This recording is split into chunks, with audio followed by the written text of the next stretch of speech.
Hey guys, நான் தான் உங்கள் வீடியோ பேசுகிறேன். நேற்று பார்த்தீங்கன்னா சீசன் குறைஞ்சிச்சியா, சரி ஓகே ஃப்ரெண்ட் லிஸ்ட்டில் யாருனா இருக்காங்களா இல்லையான்னு செக் பண்ணி பார்த்துட்டு மேட்ச் போடலான்னு பார்த்தா யாரும் காணோம். சரி அப்புறம் எங்கள் ஃப்ரெண்டுக்கு ஃபோன் பண்ணி கேம் விளாட சொல்லிட்டு அவனும் நானும் சேர்ந்து டிஎஃப்எஸ் ஒரு ஸ்குவாடு போனோம் கைஸ். அந்த மேட்ச்சில் வந்து கொஞ்சம் பறந்து அடித்தோம். நாங்களாம் ஆடணுன்ற மாதிரி இருந்துச்சு. இப்போ பாருங்கள், அவன் செத்துட்டான். நான் ரிவைவ் பண்ணிட்டு வந்து நிற்பானா, 2 பேர் ஓடி வருவானுங்க. அவனும் டிஎஃப்எஸ் ஸ்குவாடு தான் வந்திருக்கானுங்க போலியா. பரவாயில்ல, ஏதோ ட்ரை பண்ணானுங்க, பட் ஆனால் செத்துட்டானுங்க. ஓகே, அதுக்கப்புறம் நடுவில் பாதி பேர் ஸ்கிப் பண்ணிவிடுவேன். கொஞ்சம் ஆக்டிவ் பிளேயர்ஸ் யாருனா இருந்தீங்கன்னா யூஐடி கமெண்ட் பண்ணுங்க கைஸ். எனக்கு வந்து ஆக்டிவ் பிளேயர்ஸ் வேணும் விளையாடுறதுக்கு கூட.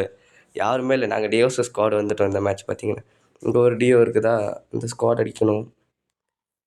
அவ்வளோதான். இந்த டீமை போட்டு இப்போ டீமை போட்டு இல்லை, இவனுங்க தான் அவன் டீம்மேட்ஸ்.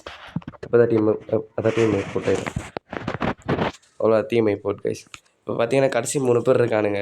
அந்த 3 பேர் வந்து என் ஃப்ரெண்டு ஒருத்தனை அடிச்சிருவானுங்க. இதுக்கப்புறம் நான் தான் தனியாக நின்று ஆடணும். பாருங்கள், பார்த்தீங்கன்னா ஓரியன் போட்டு ஏறி போய் கொஞ்சம் நல்ல டேமேஜ் கொடுத்தேன். ஓட்டான். இப்போ அவனை நாக் அடிக்கணும் ஃபஸ்ட்டு. பின்னாடி ஒரு தடிச்சுனே இருந்தான். திருப்பி ஓரியன் போட்டு அதை கேன்சல் பண்ணிவிட்டு இவனை அடித்தேன் கைஸ். சரி ஓகே, அவனை நாக் அடிச்சு டீமேட்டை போய் ரிவ்யூ பண்ணிவிடுவோம் அப்படின்னு ஓடிட்டேன். ஏன்னா இன்னொருத்த வேறு இருக்கான். சரி டவுட்டாக இருந்துச்சு. அப்புறம் இவனை ரிவைவ் பண்ணிவிட்டு ஸ்ட்ரெயிட்டாக ஏற ஆரம்பிச்சிட்டேன். எப்படியும் அவன் ரிவைவ் பண்ணுவான்னு தெரியும். ரிவைவ் பண்ணிகிட்டு இருந்தான் அதுக்கேற்ற மாதிரி. இப்போ இவன் அடித்தானா ஏதோ இவளையும் அடிச்சுட்டு காலி பண்ணிவிட்டேன். அவ்வளோதான், மேட்ச் வின் பண்ணிட்டோம் கைஸ்.